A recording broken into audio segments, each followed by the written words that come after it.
नमस्कार दोस्तों, study buddies में आपका स्वागत है। हम चैप्टर 6 के ऑलरेडी हम 5 पार्ट्स को डिस्कस कर चुके हैं। इस वीडियो में हम पार्ट 6 डिस्कस करेंगे, जिसमें हम एक ही टॉपिक को डिस्कस करेंगे, जिसमें हम न्यायपालिका और अधिकार की बात करेंगे। देखिए, आपको पता ही है कि न्यायपालिका जो है हमारे मौलिक अधिकारों की रक्षक है। तो इस पूरे जो टॉपिक है इसको हम कवर करेंगे। तो आइए अपने डिस्कशन स्टार्ट करते हैं। आइए दोस्तों, अब डिस्कस करते हैं अपने इस टॉपिक को, न्यायपालिका और अधिकार के बारे में। देखिए, अभी तक जितना भी हमने पढ़ा है, हमने न्यायपालिका की शक्ति के बारे में पढ़ा, इसके अलावा हमने न्यायपालिका के कामकाज के बारे में पढ़ा। ठीक है, न्यायपालिका क्या क्या करती है। तो आपको ये बात तो क्लियर हो गई होगी कि लोगों के अधिकारों की जो रक्षा है, जो लोगों के मौलिक अधिकार है, उनकी रक्षा का काम न्यायपालिका का है। इसके अलावा संविधान की रक्षा का काम न्यायपालिका का है। संविधान के अनुसार अगर कोई भी कानून नहीं बनाया जाएगा तो उस कानून को गैर संवैधानिक, यानी कि जो है वो संविधान के अनुसार नहीं होगा तो उसको रद्द कर दिया जाएगा। किसके द्वारा? न्यायपालिका के द्वारा। तो न्यायपालिका ऐसा करती कैसे है कि भाई कैसे बताएंगे कि वो कानून संविधान के अनुसार है या नहीं है, कैसे बताएंगे? ठीक है, ऐसी 2 विधियों के बारे में यहाँ पर बताया गया है। पहला है रिट जारी करके। रिट यानी कि आदेश होते हैं, रिट को बोलते हैं आदेश। सुप्रीम कोर्ट या हाई कोर्ट आदेश जारी करता है या रिट जारी करता है। इसके बारे में हमने किया था चैप्टर नंबर 2 के, मतलब जो लास्ट के पार्ट है उसमें किया था, और मैंने बहुत अच्छे से आपको एनिमेशन के थ्रू बताया था। इन रिट्स में बंदी प्रत्यक्षीकरण, परम आदेश, निषेध, ये 5 रिट्स हैं। इसके बारे में हम बात कर चुके हैं वहाँ पे। ठीक है, सुप्रीम कोर्ट के पास ये पावर आती है रिट जारी करने की अनुच्छेद 32 में संविधान के, और हाई कोर्ट के पास पावर आती है ये अनुच्छेद 226 में, ये रिट जारी कर सकता है। इसका मतलब है यदि किसी व्यक्ति के मौलिक अधिकार खतरे में है तो वो तो हाई कोर्ट भी जा सकता है या सीधे सुप्रीम कोर्ट भी जा सकता है। ठीक है, ये बात क्लियर हो गई होगी। तो पहला आपको ये बात समझ आ गया। पहला क्या है? रिट जारी करके। दूसरा है सर्वोच्च न्यायालय किसी कानून को गैर संवैधानिक घोषित करके उसे लागू होने से रोक सकता है। इसका मतलब क्या हुआ?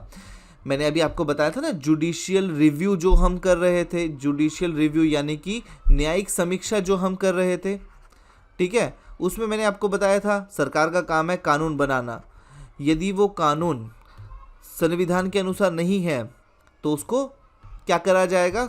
न्यायपालिका के द्वारा गैर संवैधानिक घोषित कर दिया जाएगा। ठीक है ना। अच्छा, एक बात बताइए कि सरकार ने कोई कानून बनाया, कानून बनाने के बाद भाई ये कैसे पता करेंगे कि वो कानून संविधान के अनुसार है या नहीं है? उसको पढ़ना तो होगा ना, उसी को बोलेंगे रिव्यू करना, दोबारा से देखना।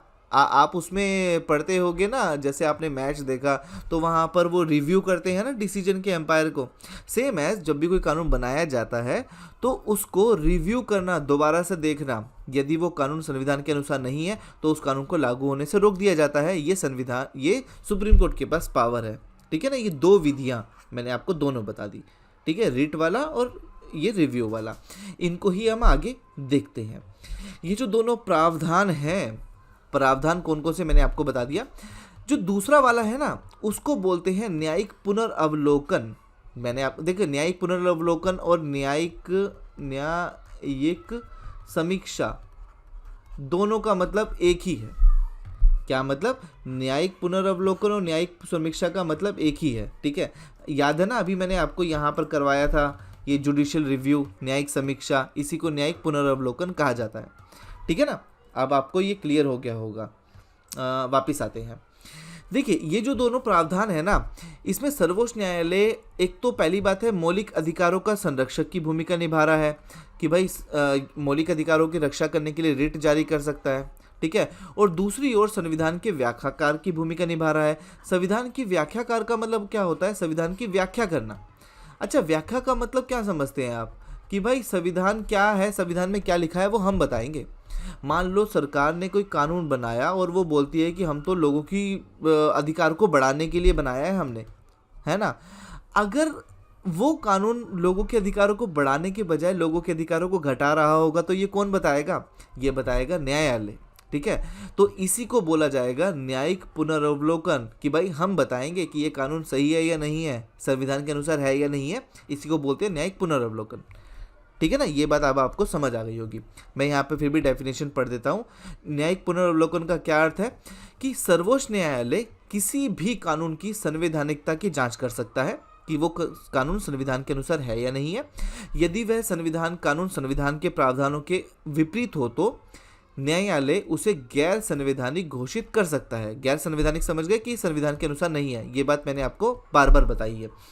अच्छा, एक बात और मैं आपको क्लियर कर देता हूं कि हमारे पूरे संविधान में कहीं पर भी न्यायिक पुनर्वलोकन शब्द का इस्तेमाल नहीं किया गया है।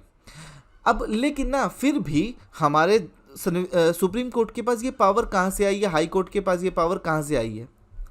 वो पावर आई है क्योंकि हमारा संविधान लिखित संविधान है। देखिए, हमारा संविधान लिखित संविधान है और उसमें सीधा सीधा बताया गया है कि भाई लोगों के क्या मौलिक अधिकार हैं। ठीक है भाई, अगर मान लो लोगों के अधिकार बता दिए गए, अगर उनको कोई छीनेगा तो बता दिया जाएगा ना कि आप ये गलत कर रहे हो, तो रिव्यू तो करना पड़ेगा ना कि अगर कोई कानून लाया जाएगा और उसमें संविधान के अनुसार नहीं होगा तो कोई तो बताएगा ना कि भाई ये कानून जो है संविधान के अनुसार नहीं है। इसी को बोला गया है न्यायिक पुनर्वलोकन। ठीक है ना। अच्छा, ये हो गया। इन तथ्यों के कारण भारत के संविधान में न्यायिक पुनर्वलोकन शब्द का प्रयोग नहीं भी होता, तब भी जो है सुप्रीम कोर्ट उसका इस्तेमाल कर लेता है। ये हम बात कर चुके हैं। एक इम्पॉर्टेंट बात और है यहाँ पर, समझिए। याद है आपको, हमने ऊपर जो चार्ट अभी किया था अपनी लास्ट वीडियो में, उसमें हमने बात की थी सर्वोच्च न्यायालय के क्षेत्राधिकार की। सर्वोच्च न्यायालय का क्षेत्राधिकार क्या है? मैंने आपको वहाँ बताया था संघवाद के बारे में, जिसमें मैंने आपको बताया था संघीय संबंध, यानी कि संघवाद में जो शक्तियों का बंटवारा होता है ना, वो केंद्र में और राज्यों में होता है। ठीक है ना, एक केंद्र में और एक राज्य में होता है। अच्छा, इसमें मैंने लिस्ट सिस्टम के बारे में बताया था, लिस्ट सूचियों के बारे में, केंद्रीय सूची, राज्य सूची, केंद्रीय सूची, राज्य सूची और समवर्ती सूची के बारे में।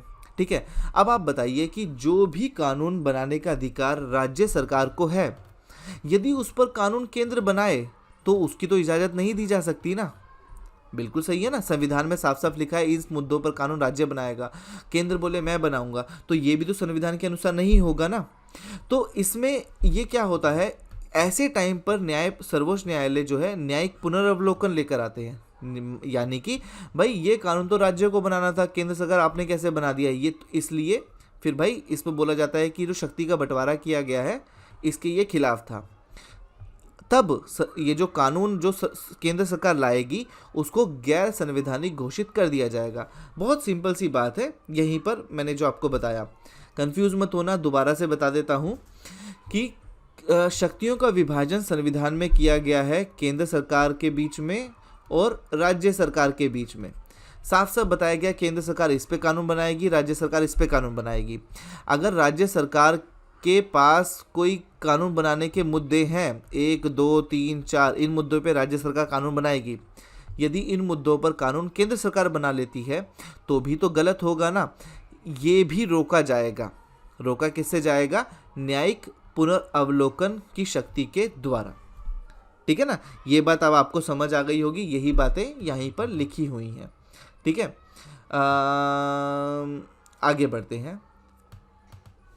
अब अभी तक हमने जो भी चीज़ें समझी है ना, उसमें ये बात समझी है कि जैसे हमने जब चैप्टर 2 पढ़ा था तो हमने देखा था उसमें बंधुआ मजदूरी के बारे में, लोगों की खरीद फरोख्त के बारे में, लोगों को खरीदा बेचा जाता था, खतरनाक जो काम जो किए जाते हैं जैसे कि खदानों में, उनके बारे में। तो भाई आप ये बताइए कि ये जो लोग हैं बंधुआ मजदूर, जिन लोगों को जो बहुत गरीब हैं, जिन लोगों को बस ज़बरदस्ती काम करवाया जा रहा है, लोगों को खरीदा बेचा जा रहा है, जो बहुत मजदूर है, वो क्या अपने अधिकारों के लिए सुप्रीम कोर्ट जा सकते हैं क्या? बिल्कुल नहीं जा सकते हैं। इसीलिए तो क्या लेकर आए हैं, PIL यानी कि जनहित याचिका लेकर आए हैं।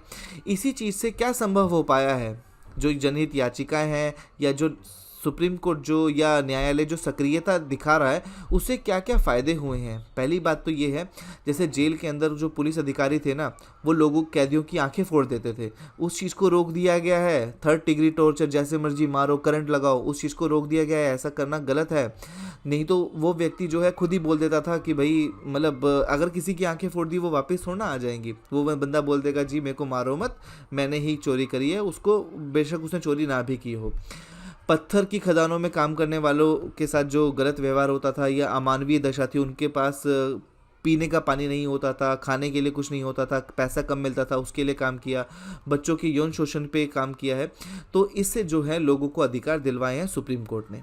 ठीक है ना। आई होप ये हमने बहुत अच्छे से डिटेल से डिस्कस किया है, आपको ये चीज़ें समझ आई हों।